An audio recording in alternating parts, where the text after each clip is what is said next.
college वाली बोले मोर जीवन चारी चौचा रानी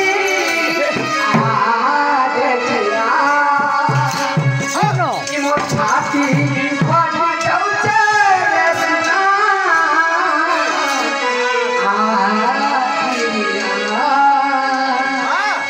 क्या वो सुन bhuladena mujhe अलविदा तुझे तुझे जीना है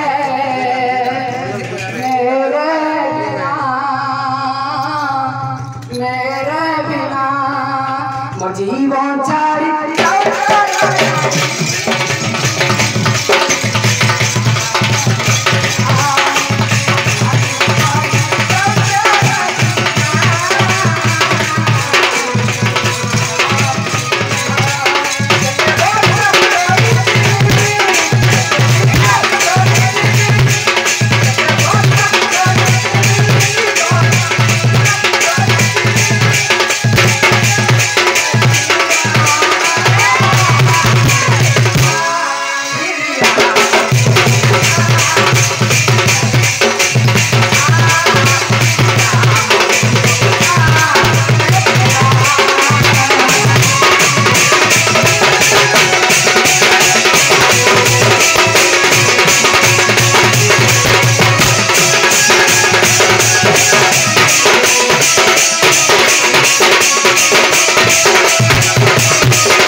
पाले वो